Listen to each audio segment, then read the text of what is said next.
puisque cette sœur en Christ a bien pris le soin de se faire accompagner au domicile du défunt par un autre témoin des faits.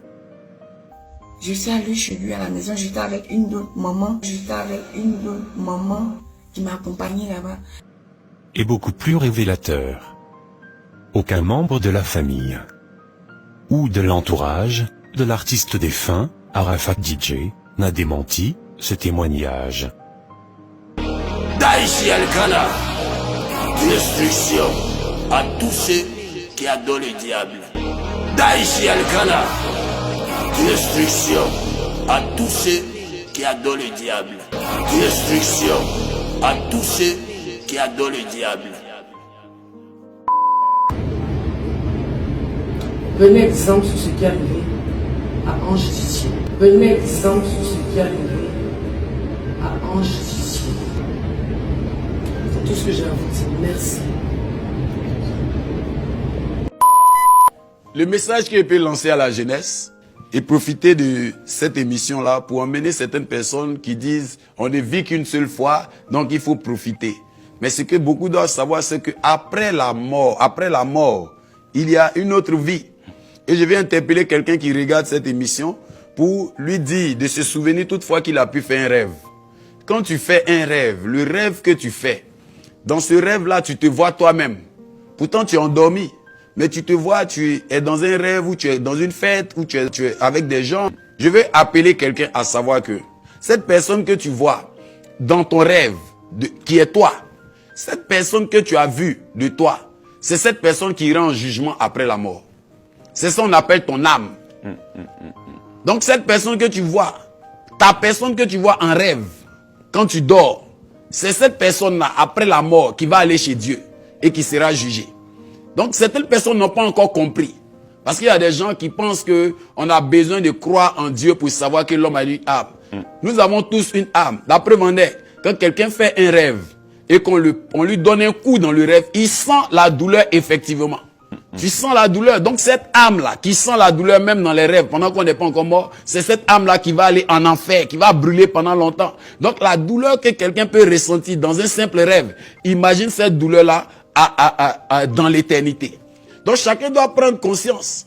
Chacun doit prendre conscience pour chercher à reconnaître qu'il y a un moment où il faut s'asseoir et il faut se réconcilier avec Dieu. Je vais emmener tout jeune, toi jeune qui est en train de regarder cette vidéo. Moi, je veux véritablement t'inviter à donner ta vie au Seigneur. La gloire de ce monde n'est que vanité. La gloire que nous voyons n'est que passagère. Ce qui va te faire vivre et te faire demeurer à tout jamais, c'est d'attacher ton cœur à Jésus de Nazareth. Alléluia. Bien-aimé de Dieu, je suis le serviteur de Dieu, Yedi Diamaris Israël. Et aujourd'hui, j'aimerais partager un message très important avec vous. J'aimerais t'apporter ce message, bien-aimé de Dieu. Lorsqu'on parle de cimetière, tout le monde a peur. C'est dommage, mais celui qui vit a peur de la mort. Alors que la mort est dans la vie. Il n'y a pas quelqu'un qui puisse vivre sans mourir. Puisque la mort est le couronnement de toute vie. Alors bien-aimé de Dieu, sache-le. Tout le monde passera par le châtiment de la mort. Depuis le péché originel d'Adam et Ève dans le jardin d'Éden, la mort est rentrée dans le corps de l'homme et tout le monde mourra. La mort aujourd'hui, malheureusement, est devenue comme une tontine.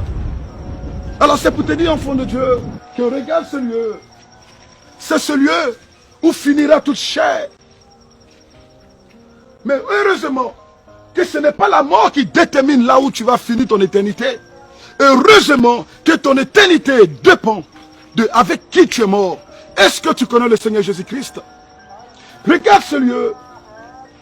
Le cimetière est le lieu le plus riche de la terre.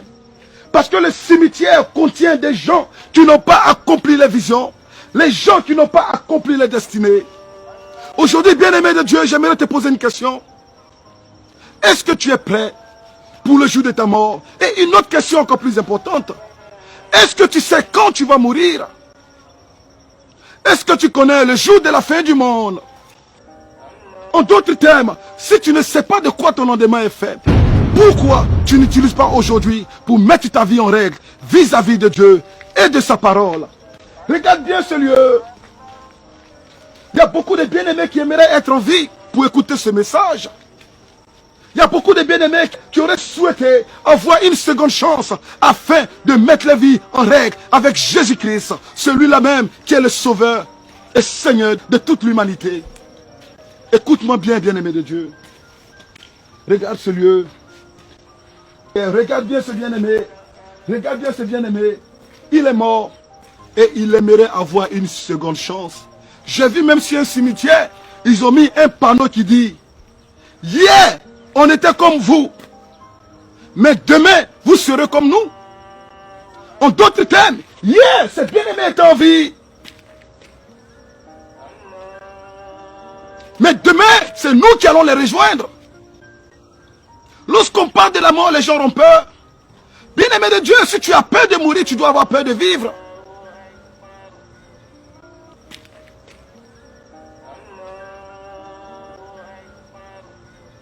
Regarde bien ce lieu, bien-aimé de Dieu. J'aimerais pas que tu viennes ici sans pour autant connaître le Seigneur Jésus-Christ.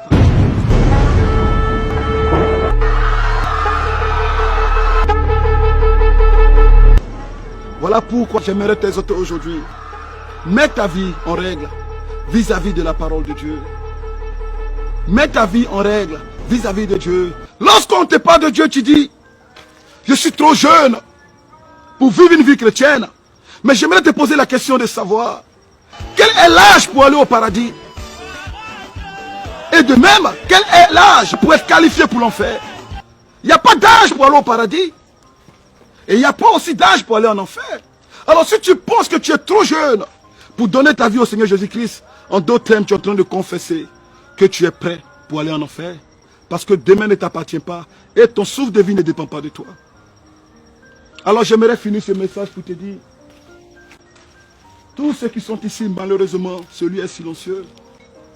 Il y en a de parmi ces bien-aimés qui allaient en boîte de nuit s'amuser. Où sont aujourd'hui les DJ qui les amusaient? Où est aujourd'hui la musique qui les faisait danser? Regarde ce lieu, écoute ce silence. Je vais me taire pour quelques secondes et écoute le silence qui règne en ce lieu. Il n'y a plus de musique de coupé-décalé. Il n'y a plus de musique de DJ. Il n'y a plus de jeu de lumière. Voici la finalité de ceux qui se confient dans la chair. Il y a encore de l'espoir pour toi, enfant de Dieu. Il y en a qui prenaient le corps pour séduire. Avec des rondeurs, avec la beauté. Mais si on ouvre un de ces cercueils, bien-aimé de Dieu, qu'est-ce que tu vas voir? Qu'il y a des ossements. Et je parle à mes soeurs qui sont couchées ici. Où sont passés les saints que tu prenais pour séduire, les saints que tu mettais en volupté pour séduire les hommes? Où sont passés ces saints en ce lieu de tristesse? Où sont passés ces rondeurs que tu prenais pour séduire les hommes? Où sont passés ces rondeurs en ce lieu de tristesse? Où sont passés les maquillages? Où sont passés les mèches? Et enfin, je m'adresse à mes frères qui sont en ce lieu. Où sont passées les tablettes de chocolat que tu prenais pour séduire dans les plages, dans les piscines? Où sont passés ces muscles dans lesquels tu te glorifiais? N'est-ce pas qu'aujourd'hui, tout est devenu ossement? Vanité de vanités, nous disent les ecclésiastes. Tout est vanité. Poussière nous sommes nés, poussière nous finirons.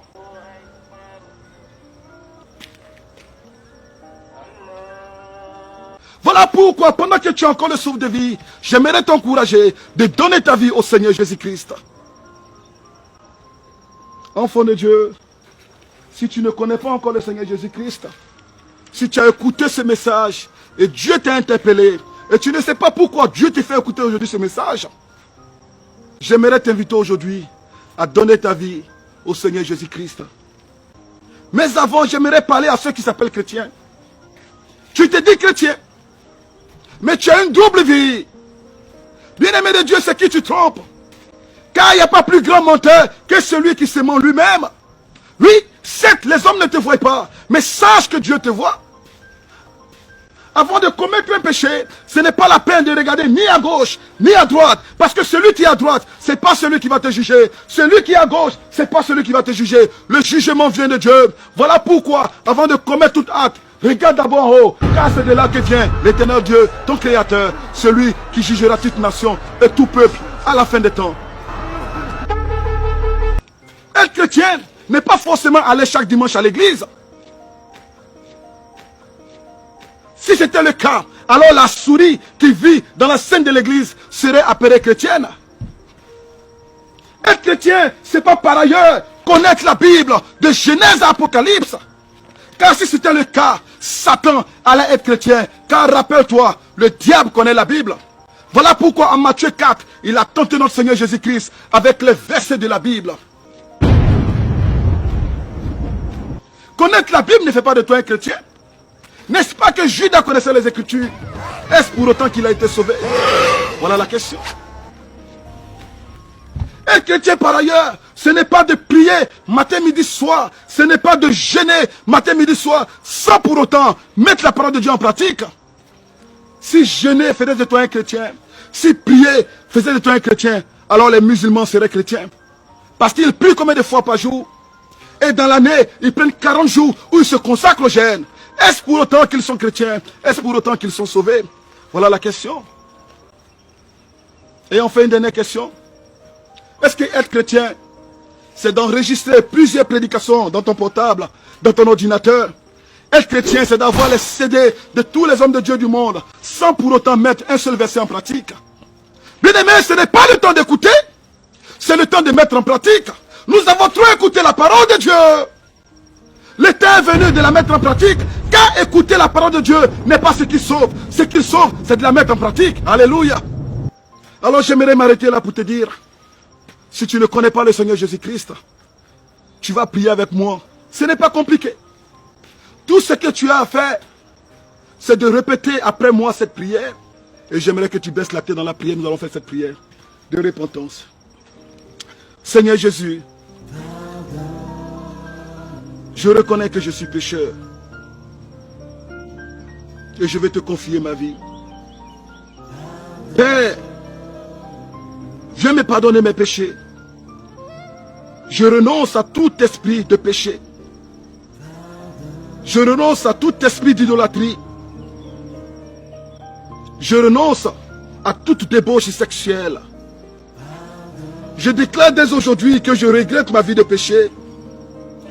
Je regrette tout le temps que j'ai marché hors de toi et de ta sainte parole. Seigneur Jésus, je me repens de mes péchés et je reconnais que tu es le Fils de Dieu, le Sauveur de l'humanité, l'agneau de Dieu, le Messie envoyé pour ôter le péché du monde.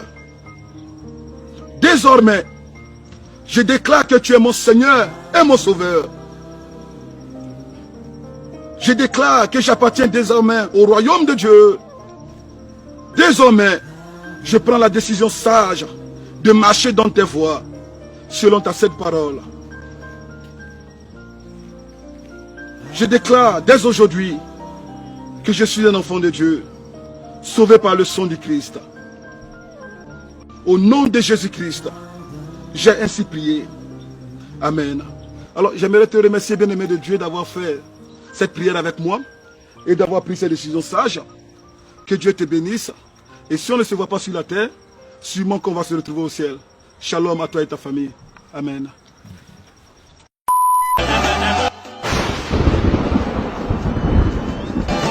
Fin de cette vidéo d'exhortation. Cependant, pour visionner la prochaine vidéo, ou les vidéos précédemment publiées, prière de nous rejoindre, et vous abonner à nos pages évangéliques, Facebook suivantes.